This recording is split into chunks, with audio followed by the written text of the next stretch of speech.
네, 우리 함께 보는 말씀은 다니엘 2장 36절에서 49절까지입니다. 다니엘 2장 36절에서 49절까지 말씀 함께 읽겠습니다.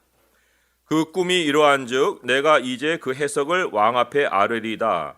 왕이여, 왕은 여러 왕들 중에 왕이시라. 하나님이 나라와 권세와 능력과 영광을 왕에게 주셨고 사람들과 들짐승과 공중의 새들 어느 곳에 있는 것을 막론하고 그것들을 왕의 손에 넘기사 다 다스리게 하셨으니 왕은 곧 그 금머리니이다. 왕을 뒤이어 왕보다 못한 다른 나라가 일어날 것이요 셋째로 또 놋 같은 나라가 일어나서 온 세계를 다스릴 것이며 넷째 나라는 강하기가 쇠가 트리니 쇠는 모든 물건을 부서뜨리고 이기는 것이라. 쇠가 모든 것을 부수는 것 같이 그 나라가 문 나라를 부서뜨리고 찌울 것이며 왕께서 그 발과 발가락이 얼마는 토기장의 진흙이요 얼마는 쇠인 것을 보셨은즉 그 나라가 나뉠 것이며 왕께서 쇠와 진흙이 섞인 것을 보셨은즉 그 나라가 쇠 같은 든든함이 있을 것이나 그 발가락이 얼마는 쇠요 얼마는 진흙인즉 그 나라가 얼마는 든든하고 얼마는 부서질만 할 것이며 왕께서 쇠와 진흙이 섞인 것을 보셨은즉 그들이 다른 민족과 서로 섞일 것이나 그들이 피차에 합하지 아니함이 쇠와 진흙이 합하지 않음과 같으리이다. 이 여러 왕들의 시대에 하늘의 하나님이 한 나라를 세우시리니 이것은 영원히 망하지도 아니할 것이요 그 국권이 다른 백성에게로 돌아가지도 아니할 것이요 도리어 이 모든 나라를 쳐서 멸망시키고 영원히 설 것이라. 손대지 아니한 돌이 산에서 나와서 쇠와 놋과 진흙과 은과 금을 부서뜨린 것을 왕께서 보신 것은 크신 하나님이 장래일을 왕께 알게 하신 것이라. 이 꿈은 참되고 이 해석은 확실하니이다 하니 이에 느부갓네살 왕이 엎드려 다니엘에게 절하고 명하여 예물과 향품을 그에게 주게 하니라. 왕이 대답하여 다니엘에게 이르되 너희 하나님은 참으로 모든 신들의 신이시오 모든 왕의 주제시로다. 네가 능히 이 은밀한 것을 나타내었으니 네 하나님은 또 은밀한 것을 나타내시는 이시로다. 왕이 이에 다니엘을 높여 귀한 선물을 많이 주며 그를 세워 바벨론 온 지방을 다스리게 하며 또 바벨론 모든 지혜자의 어른을 삼았으며 왕이 또 다니엘의 요구대로 사드락과 메삭과 아벳느고를 세워 바벨론 지방의 일을 다스리게 하였고 다니엘은 왕궁에 있었더라.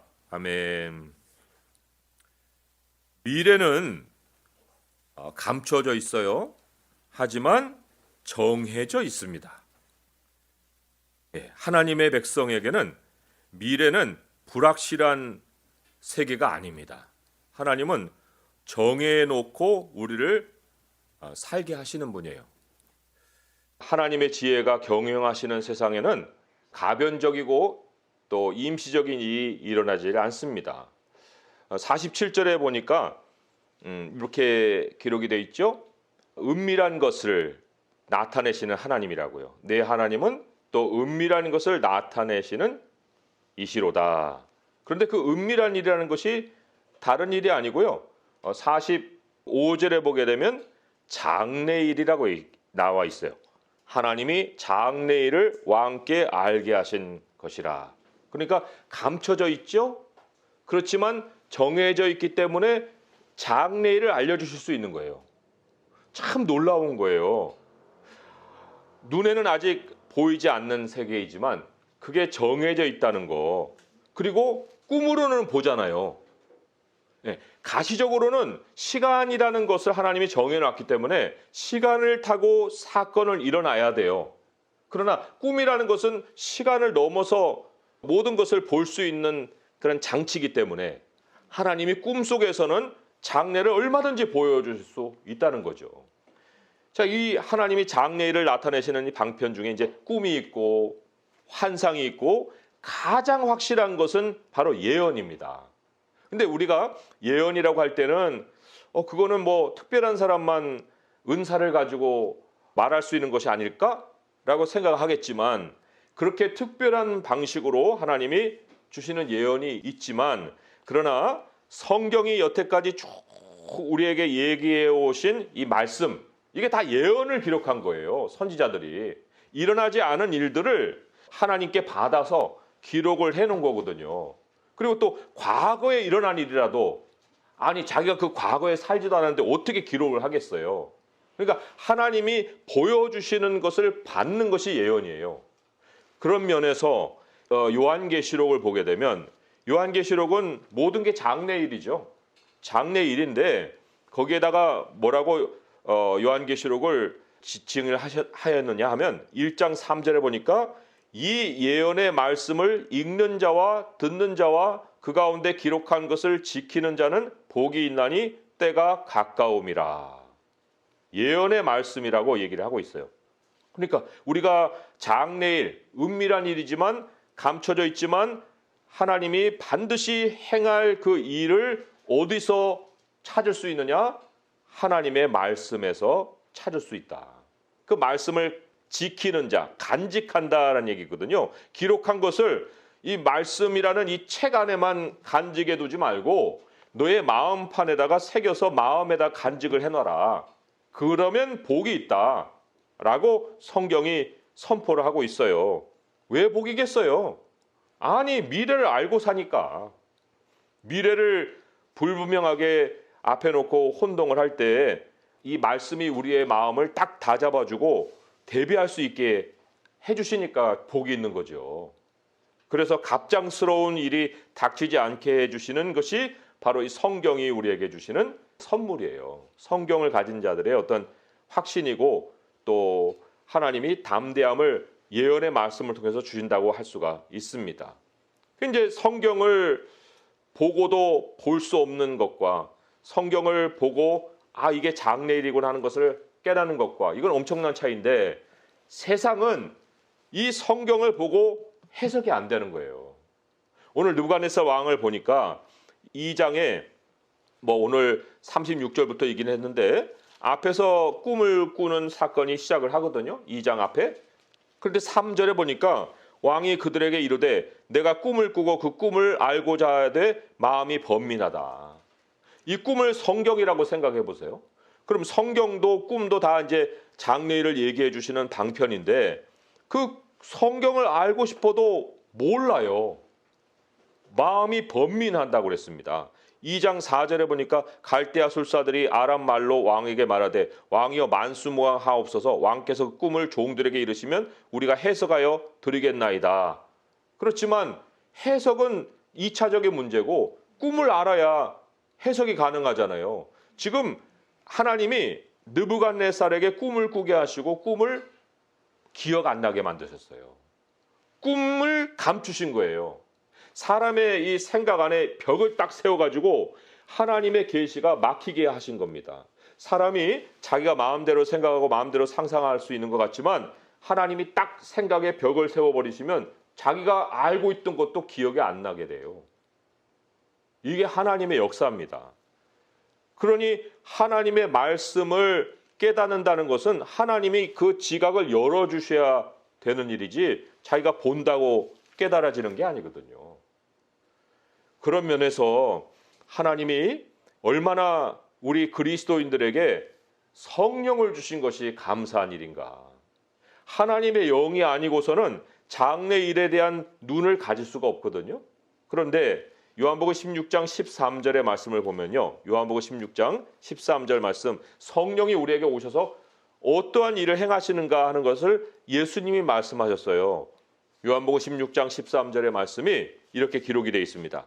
그러나 진리의 성령이 오시면 그가 너희를 모든 진리 가운데로 인도하시리니 그가 스스로 말하지 않고 오직 들은 것을 말하며 장래일을 너희에게 알리시리라. 진리가 뭐냐? 라고 할 때 예수님은 이 말씀에서는 장래일이라고 얘기를 했어요. 장래일. 진리가 사람을 무슨 도덕으로 의롭게 만들어주는 그런 교훈이 아니고 진리는 장래일이다. 하나님이 세상은 알지 못하고 하나님만 알고 있는 그것을 진리라고 얘기하시는데 그 진리를 딱 열어보니까 거기에 장래일이 담겨 있더라. 이게 이제 하나님의 사람이 하나님께로 받을 수 있는 것이고 세상은 도무지 받고 싶어도 그것을 깨닫지도 못할 뿐만 아니라 꿈 자체를 몰라요. 성경 자체가 있는지도 모르는 그런 상황에서 사람들은 살고 있다는 거죠. 우리가 이제 이 코비드-19 상황을 우리가 겪고 있는데 여기에 대해서 하나님이 우리에게 해주신 말씀이 있을까? 그럼 이 상황 이후로는 어떻게 되는 것일까? 라고 할 때 거기에 대해서도 성경이 우리에게 안내를 해주고 계시죠. 누가복음 21장의 말씀을 보면은 거기에 이런 말씀이 기록이 돼 있어요. 21장 11절의 말씀에 곳곳에 큰 지진과 기근과 전염병이 있겠고 또 무서운 일과 하늘로부터 큰 징조들이 있으리라. 여기 전염병이 언급되어 있는데 이게 아무 때나 일어나는 전염병이 아니고요. 마지막 때에 징조로서 생겨나는 전염병이에요. 자, 그러면 이 전염병이 우리가 지금 이제 2년을 겪었고 온 인류가 이런 전염병 겪어본 적이 없잖아요. 그럼 이거는 굉장히 특별한 사건인데 그 이후로 무슨 일이 일어날까? 거기에 대해서도 성경이 그 다음을 계속해서 얘기를 해주고 있는데 보니까 전염병 다음에 박해가 일어나더라. 신앙에 대한 박해가 일어나더라.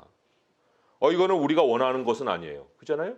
아니, 정상적인 삶으로 돌아갈 줄 알았는데 무슨 박해에.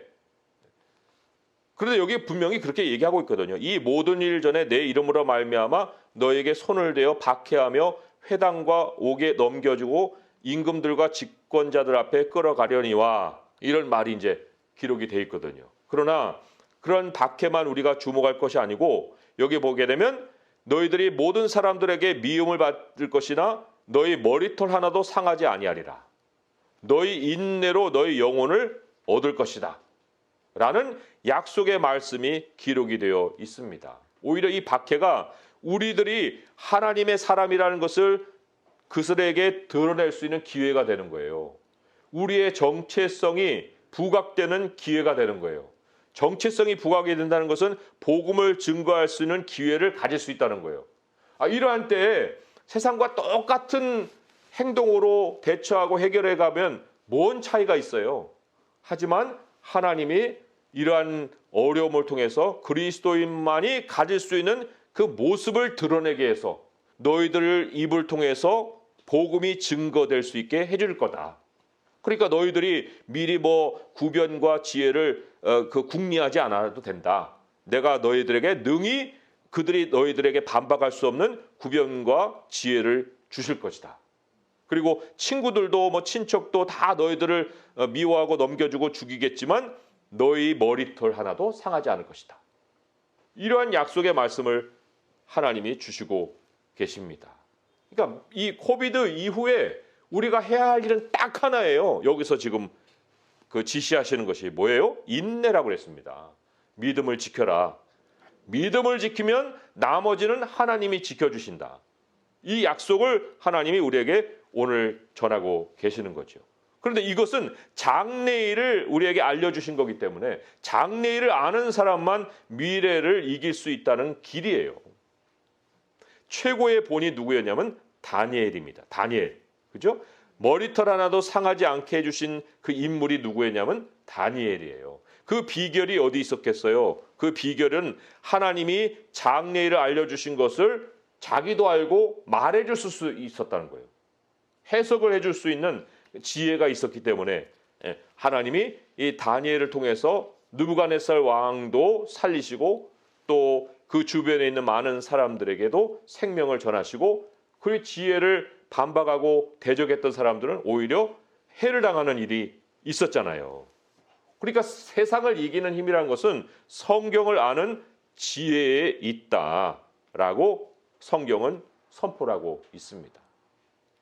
우리 고린도후서를 같이 한번 펴보세요. 고린도후서 10장입니다. 고린도후서 10장 4절에서 6절의 말씀이에요. 함께 읽어볼까요? 시작.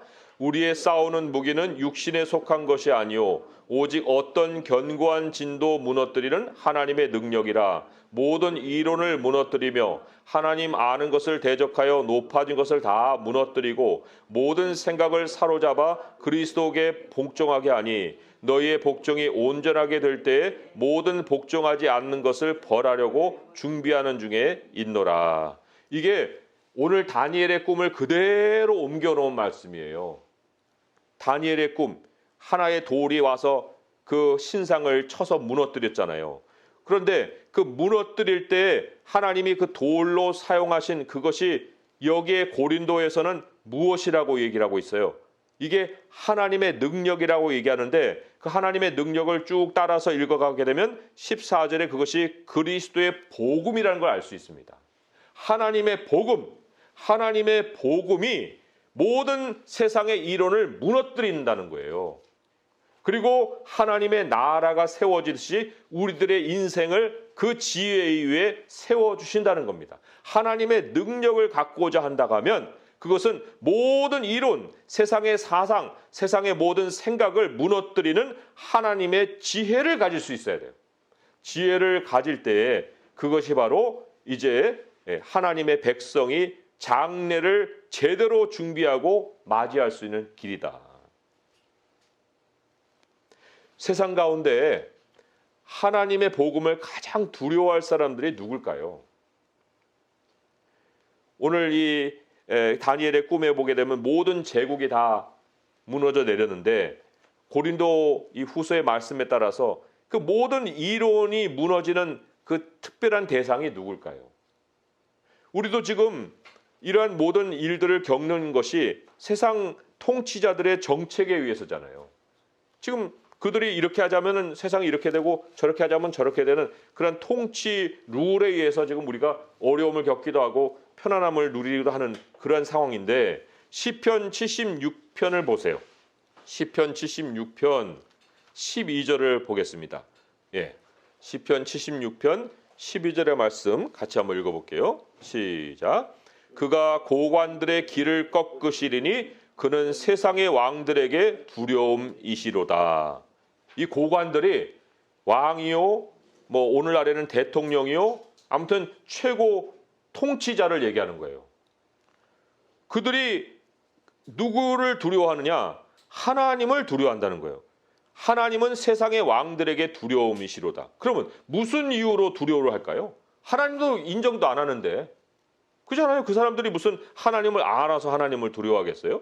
하나님이 없다라고도 얘기하는 판에 무슨 이유로 이들이 하나님이 그들에게 두려움이 될까? 그 이유인즉 그 같은 시편 8절에서 9절을 보면 이런 말씀이 있거든요.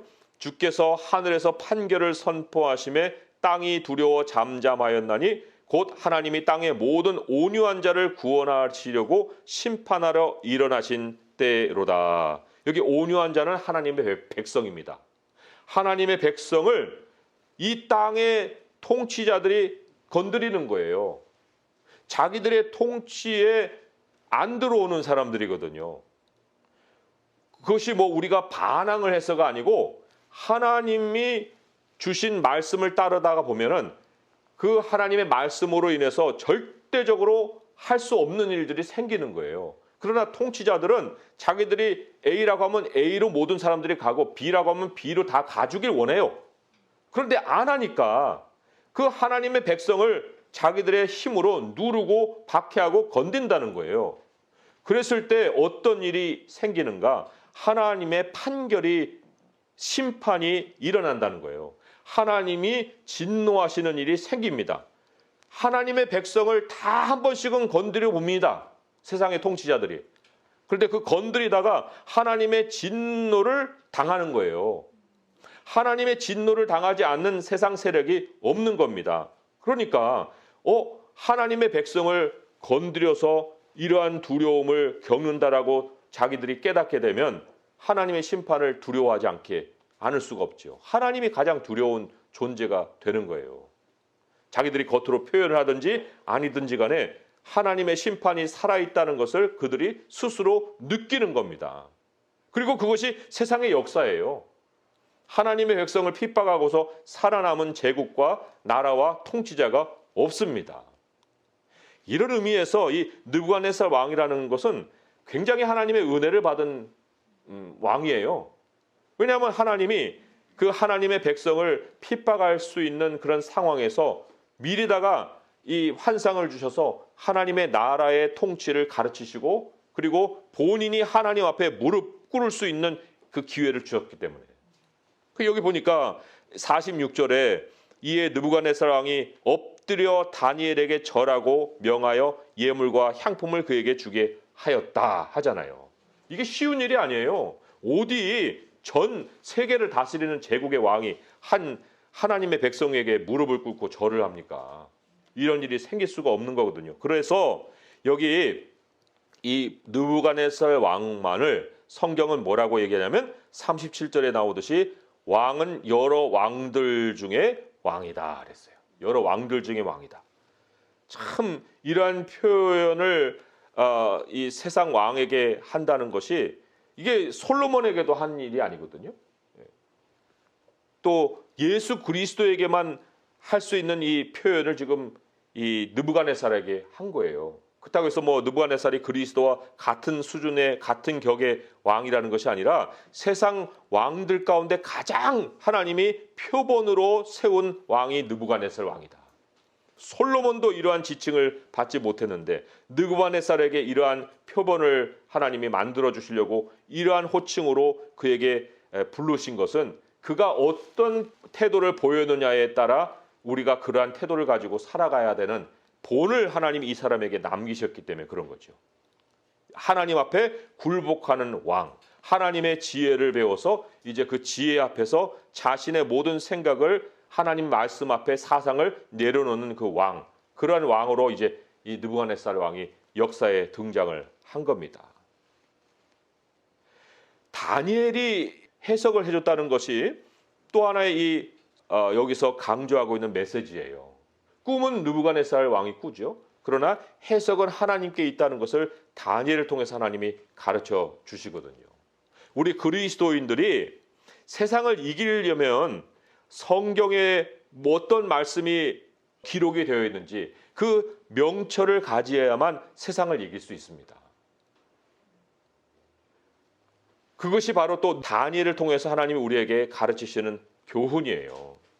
자, 이 이미지를 이제 좀 하나씩 분석을 해보면은 핵심은 첫째 나라도 아니고 둘째 나라도 아니고 셋째 나라도 아니고 넷째 나라도 아니고 바로 44절에 나오듯이 그 모든 나라를 쳐서 멸망시키는 그 한 나라가 있습니다. 이 여러 왕들의 시대에 하나님이 하늘의 하나님이 한 나라를 세우신다. 왕들의 시대가 다 끝나고 세우는 것이 아니라 왕들의 시대 가운데 세우신다. 예수님이 로마 시대에 오셨잖아요. 하나님의 나라는 이미 와 계셔요. 그리고는 그것이 이 제국들을 멸망시키고 지금까지 진행이 되고 있습니다. 그 가운데 우리 하나님의 백성이 동참을 하고 있는 중에 있는 거예요. 하나님의 백성들이 하나님의 그 도구가 되어서 이 나라를 세우고 있다는 거죠. 하나님의 나라가 나라라는 거에 방점이 있습니다. 우리가 믿는 이 하나님의 그 나라와 복음이 우리의 영혼의 문제만을 해결해 주는 그런 어떤 영적인 영역이 아니에요. 세상의 모든 나라들을 부서뜨리는 실제적인 나라를 하나님이 이 땅에 세우신 거예요. 그 나라에는 왕이 있고 백성이 있고 법이 있고 영토가 있죠. 아주 실제적이잖아요. 왕과 백성과 법이 있고 영토가 있는데 그 스케일이 전 세계를 이룬다. 그 전 세계를 대상으로 하고 있다. 모든 나라를 쳐서 멸망시키는. 그리스도인들이 모든 나라에 다 있잖아요. 지금 없는 나라가 어디 있어요? 모든 나라에 그리스도인들이 있고 모든 나라에서 그들은 하나님을 왕으로 섬기고 있고 그리고 모든 다른 나라들은 지금 부서지고 있어요. 하나님이 다 깨부수고 있습니다. 지진으로, 기근으로, 또 경제적인 어려움으로 자기들은 뭐 한 나라를 세우려고 지금 바벨을 다시 세우려고 노력을 하고 있고 그렇게 또 방향으로 맞추고 있지만 결국은 바벨 세우면 어떻게 됩니까? 하나님이 무너뜨리시죠. 자기들은 그걸 기회라고 생각하고 그것을 지혜라고 생각하고 그리고 세워갈 거예요. 원 월드, 뉴 월드 오더 해서 한 통치자를 세워가지고 다스릴 것이지만 그것은 끝을 향해서 그들이 달려간 정점이에요. 하나님은 복음으로 인해서 이 모든 나라들을 부숴버리실 것이다. 이제 빛이 지나가면요. 보세요. 빛이 지나가면은 다른 곳은 어둠이 되죠. 여기는 빛납니다. 근데 빛이 또 이쪽으로 옮겨가면 여기는 또 어둠이 되는 거예요. 어둠이 되면은 겨울이 옵니다. 하나님이 세상을 세워가시는 방식이 빛을 비춰줍니다. 그리고는 빛이 있는 곳에서 추수가 일어나요. 그리고는 빛이 이동하면 이 추수가 다 걷어지고 여기는 겨울이 오는 거예요. 너희들이 도망하는 일이 겨울이 되지 않게 하라 그랬거든요. 빛이 있을 동안에 빛 가운데 걸어 다녀라 말씀을 하고 있습니다.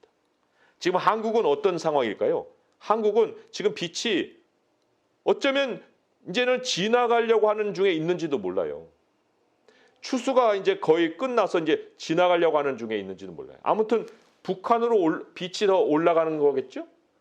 그렇지만 또 북한을 생각하면은 이미 100년 전에 거기는 부흥이 있었거든요. 그러니까 우리는 다시 열어달라고 그 땅을 향해서 기도를 하고 있지만 그러나 또 하나님 입장에서는 거기에는 빛이 이미 끝난 곳이야라고도 얘기할 수도 있는 거예요. 아무튼 우리는 그러나 하나님이 그 마지막 추수를 위해서 그 땅을 열어달라고 기도를 하고 있는데 그런데 다른 땅을 보세요. 빛이 그 로마 시대 전체를 거쳐서 이미 지나갔어요. 로마 시대를 하나님이 나라 돌을 던져서 깨뜨리신다고 했는데 이제 다 깨지고 있는 거거든요.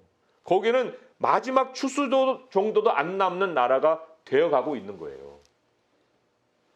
복음이 온 땅에 다 전해지면 끝이 오리라고 한 말씀이 있는데 그런데 이 말씀에 따라서 우리가 보게 되면 복음이 다 깨부수고 이제 나가서 마지막 꼬린저림이 어디쯤 될 것이냐. 하나님이 우리의 마지막 장래의 시간표를 복음이 전해지는 것을 통해서 확인할 수 있게 해주셨다고 하게 되면 우리들의 남은 사명이 무엇인지도 우리가 스스로 깨달을 수가 있어야 되는데 바로 내가 지금 살아있다는 사실 자체가 나를 하나님이 복음의 도구를 통해서 하나님이 거두어들이시려는 추수의 작업을 마지막까지 하시는 거구나 생각할 때 우리들의 모든 장래일은 복음과 연결되어 있는데 그 가운데 나는 그 복음에 대한 뜻을 다른 사람들에게 설명해주고 해석해 줄 수 있는 지혜가 있는가 그걸 돌아봐야 됩니다. 세상 모든 나라의 이제 날들이 사라지고 우리들의 삶까지도 이 세상을 떠날 때가 이제 옵니다. 그러할 때에 우리가 하나님의 나라에 영광스럽게 올라갈 수 있는 지금 준비가 되어 있는가? 아니면 아직도 이 땅에다가 뭔가를 소망을 두고 여기서 뭘 해보려고 하는 그러한 생각을 가지고 있는가? 2021년 이후에 세상은 난리와 난리, 또 아까 말씀 읽은 것처럼 무서운 일이 있을 것이고 하늘에 큰 징조가 있을 것이다라고 하는 그런 세상이 우리에게 이제 점점 펼쳐질 것이에요. 그렇지만 우리는 하나님의 속량을 바란다 했어요. 머리를 들어라 인자가 가까이 문 앞에 이르르니라 말씀을 하고 계십니다. 우리 하나님의 나라 그리스도인들이 하나님의 나라를 바라볼 때만이 장래를 온전하게 바라볼 수 있고 미래를 온전히 준비할 수가 있는 것입니다. 하나님의 말씀에 길을 걷고 믿음을 지킵시다. 하나님만을 의지하고서 가장 안전한 길, 하나님 머리털 하나도 너희들을 해하지 않겠다 하신 그 약속의 말씀이 이루어지는 그 삶을 살기 위해서라도 우리 믿음을 지키고 우리의 정체성을 뚜렷하게 드러내고 그리고 하나님이 우리에게 함께 해주시는 이 성령과 동행하는 그런 삶, 그 삶을 끝까지 인내 속에 살아갈 수 있는 성도 될 수 있기를 주님의 이름으로 축원드립니다. 기도하겠습니다. 하나님 아버지, 꿈에 나타난 신상이 무너짐과 같이 지금 바벨론이 어디 있고 또 헬라 제국이 어디 있으며 또 로마 제국이 어디 있습니까? 그러나 하나님 이제 마지막 그 발을 쳐서 무너뜨리는 그 진흙과 또 철이 섞인 나라가 아직은 존재하고 있습니다. 아버지 그러나 그것까지도 우리 주님의 나라가 다 조각을 내시고 우리 그리스도의 나라가 이 땅에 온전히 임하게 될 것입니다. 하나님, 그러한 난리와 난리 속에 우리의 참 삶의 여러 가지 신앙 때문에 어려움이 있을지라도 하나님은 우리를 온전히 지켜주신다고 약속하여 주셨습니다. 우리가 세상과 섞이지 않게 하여 주시고 또 이 땅에서 정말 더 평안하고 더 정말 정상적인 어떠한 삶을 기대하기보다 우리 아버지께서 우리에게 가져오시는 그 하나님의 나라에 대한 기대와 소망으로 앞으로 살아갈 수 있도록 하여 주옵소서. 하나님, 저희들에게 인내와 믿음을 더하여 주사 우리들이 흔들림 없이 그리스도와 함께 동행하는 삶을 살게 하여 주옵소서. 하나님, 그러하오나 하나님이 은혜를 베푸셔서 또한 우리들이 숨쉴만할 수 있는 환경을 늘 허락하여 주실 줄 믿습니다. 아버지 하나님, 주님의 빛이 우리에게 비추시는 한 우리가 추수의 일꾼으로 충성되게 살게 하여 주시옵고, 아버지, 또 북한의 그 땅에도 어둠이 덮인 채 70년을 있었는데 그 가운데 태어난 많은 영혼들이 있을 줄 아오니 아버지여, 다시 한번 하나님이 기회를 주시고 다시 한번 긍휼을 베풀어 주셔서 그 땅에도 빛이 다시 비춰지게 하시옵고, 우리 주 예수 그리스도의 나라가 다시 오시기 전에 그 땅에 하나님의 추수가 온전히 일어날 수 있도록 하여 주시옵소서. 하나님 아버지, 저희들을 또한 그 도구로 사용하시오면 아버지, 우리는 주님 앞에 사용되길 원하오니 아버지, 우리가 우리의 삶이 우리의 것이 아니라 하나님의 도구인 것을 깨닫고 아버지께 온전히 이 시간에 맡겨드리나이다. 우리 주님의 장례일에 동참하며 충성되게 살 수 있게 도와주시옵소서. 우리 주 예수 그리스도의 이름으로 감사하며 기도합니다. 아멘.